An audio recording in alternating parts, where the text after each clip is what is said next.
everyone, welcome back to my channel. My name is Pam and today's video is going to be the Reading Habits book tag. So I felt like filming and I felt like doing a book tag. I thought it would be fun. So yeah, I'm doing the Reading Habits book tag, and I think if I would have done that tag a couple of years ago, the answers would be really different than now, and I will probably be shocked about what I'm doing right now. Well, reading. Anyway, so I'm gonna link the original video down below, and yeah, there's 10 questions. I'm really excited, so let's just started. So I'm gonna have my computer on me so I can read the questions. So first question is, do you have a certain place or specific place at home when you're reading? Yes and no.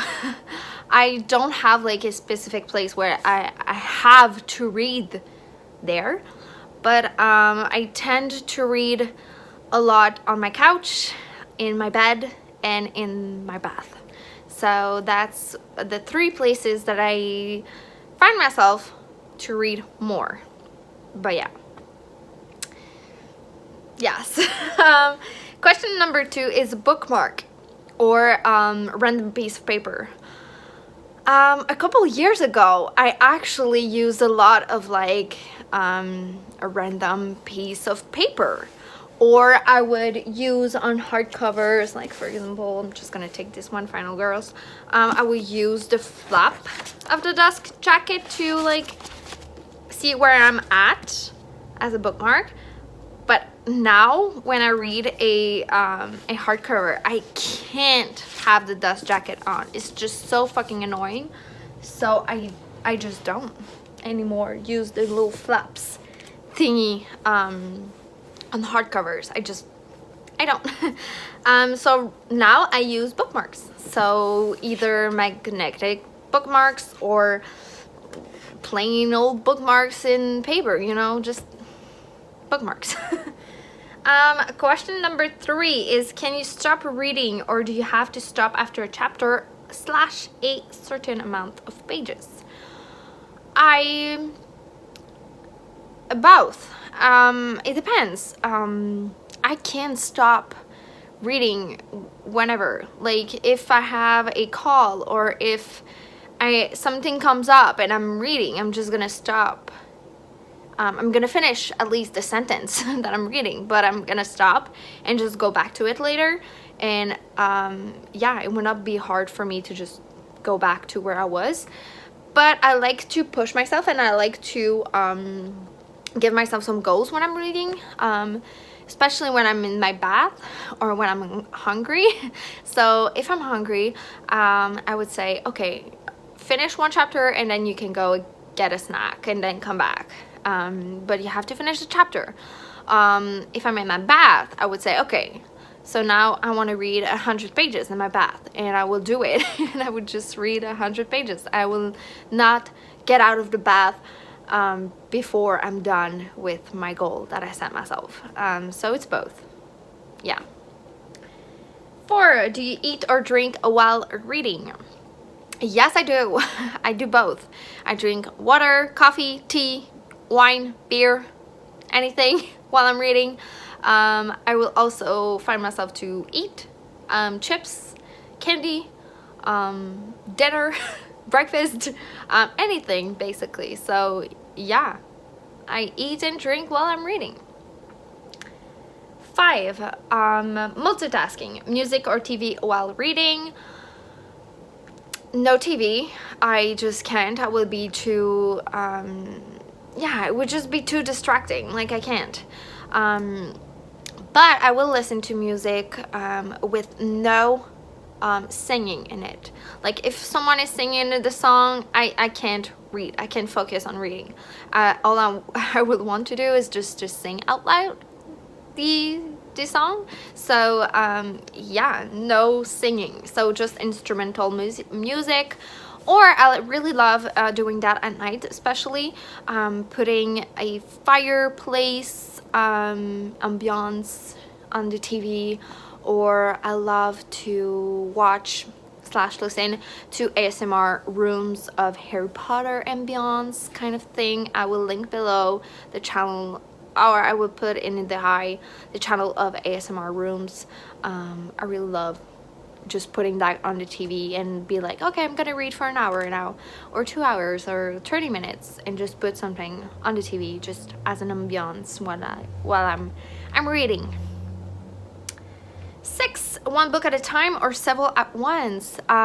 It's really funny because past me, like a couple years ago, I couldn't read 2 books at once. Like, I couldn't.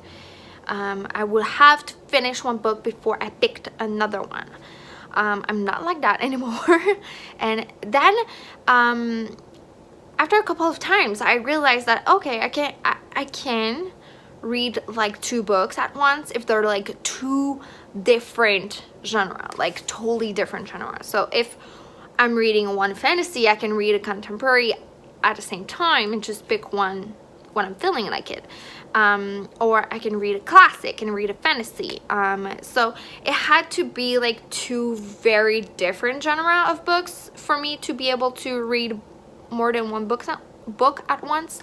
But now sometimes I find myself to be on Goodreads and be like, oh damn, I'm reading 4 books. Okay. It could be like 2 fantasy and 2 sci-fi, and it's okay. I don't mix books anymore. I'm able now to just really distinguish each book and not be confused by the different stories. But a couple years ago I couldn't do that, and audiobooks really help too. So yeah, I can find myself to read like 2 audiobooks and 2 physical books. Yeah. 7, reading at home or everywhere. Everywhere. I can read at home. I can read at work. Well, right now I'm not working because of COVID-19, but still, if I was planning a lesson for my students, or if I was grading their papers, I would put an audiobook on if it was not like me reading like a French paper. I just couldn't listen to an audiobook. But if it was like a math exam or something like that, I could put an audiobook on and just listening to it while I'm grading or planning a lesson. Also, with my students, we have like every day at least 1 period of reading, so like 20 to 30 minutes of reading every day. And while they're reading, I'm also reading. So it's the same thing with our period at the school library. So we have 1 hour to go to the school library and just pick books and just to read and just read. That's it. For fun. That's it. And I just found myself to be a hypocrite.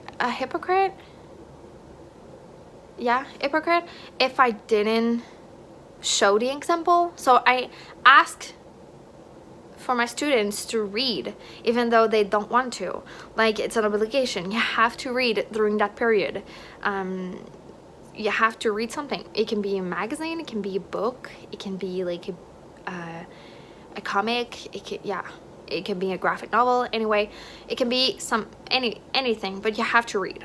So I just found myself I needed to set the example, and by setting the example is for me to pick up a book too and just to read with them and just to show them what a reader is.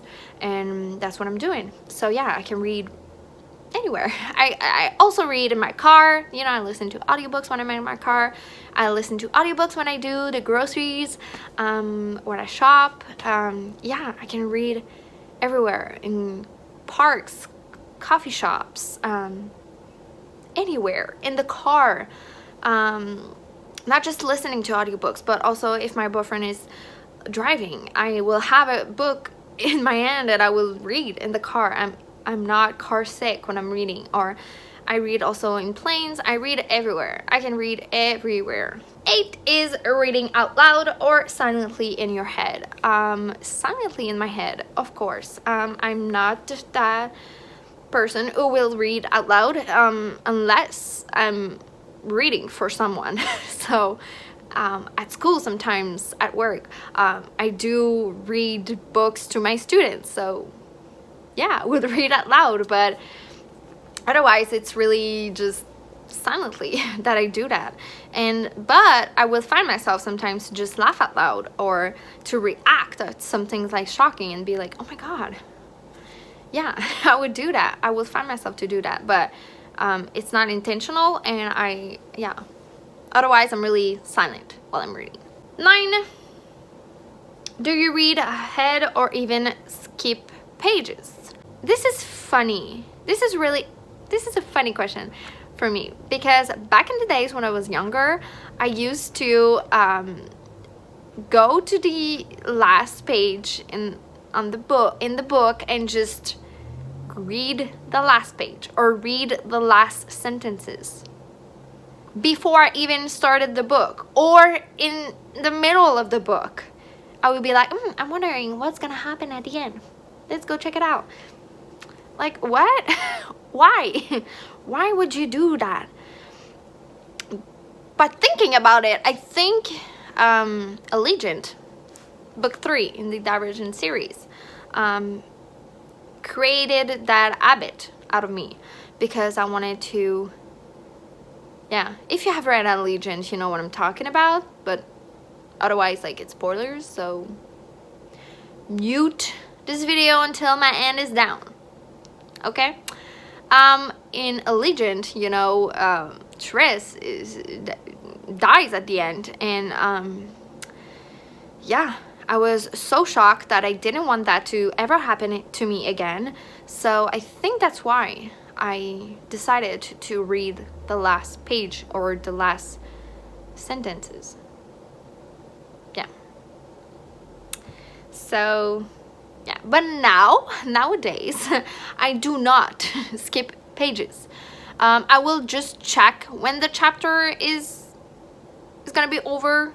It's gonna be the next chapter. Like, I'm gonna check how many pages I have to read, but I will not read ahead in the book. Like, no, don't do that.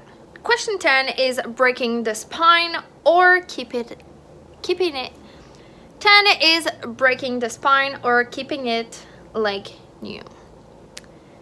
You know, sometimes when you read a book that is not floppy enough, we'll say it like that. Like, if it's not floppy enough, like this one. Oh, this is a really good example. Like Game of Thrones. Okay, this is really floppy. You have no chance to actually break the spine with this book because it just sits on itself. You're never gonna break the spine of this, okay? But sometimes it's inevitable, so you have to break the spine to read that book. You have to.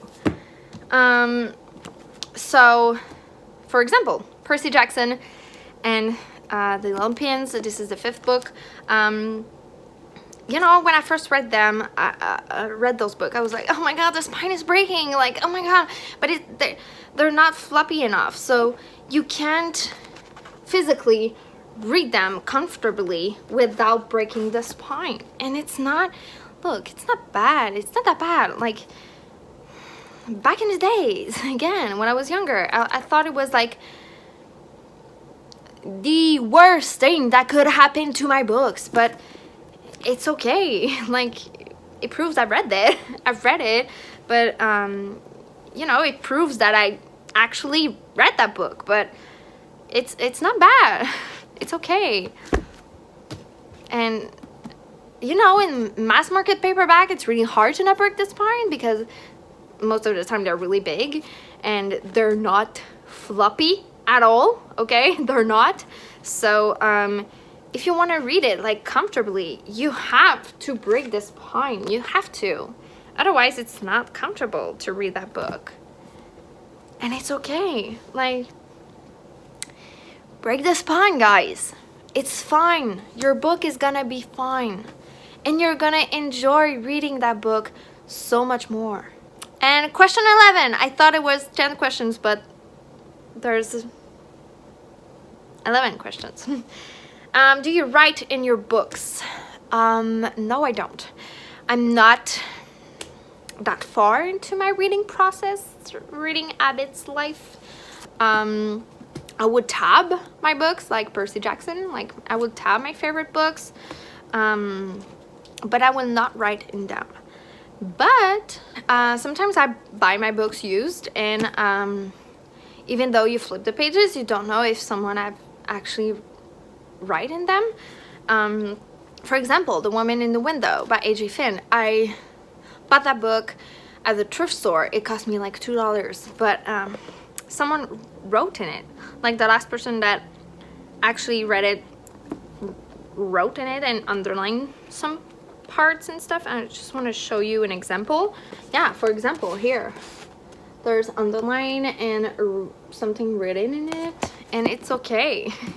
I thought it was really interesting while I was reading that book, to see what the other person was thinking about and what it was, you know, his theories, or her theories. But yeah, I thought it was really interesting, but I will never do that. No, I'm never gonna. No, I have to stop saying never. I'm not gonna say that. Like, I think I think that someday maybe I will want to write in my books, and that's okay. If you do that, it's totally okay. When I was younger, again, it was one of the worst things that you could do to my books. It's to write in them, like breaking the spine or dog ear your pages. But it's fine. Like, books are meant to be read and loved, and so if you want to write in it, do it. And I found that I just thought that as a second or maybe more reader to read this copy, it's really interesting to see what the other person was thinking while reading that book. So yeah, another example, I did at one point in my life write in some books while I was in college for one of my literature class.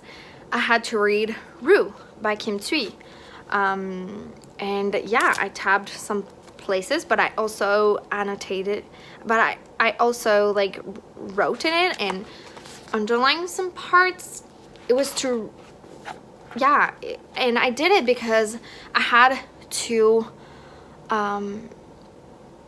to write a paper on this. So I wanted to, when I was reading it, I wanted to just put my thoughts, just to remember them when I was about to write my paper. And also I wrote some stuff because of the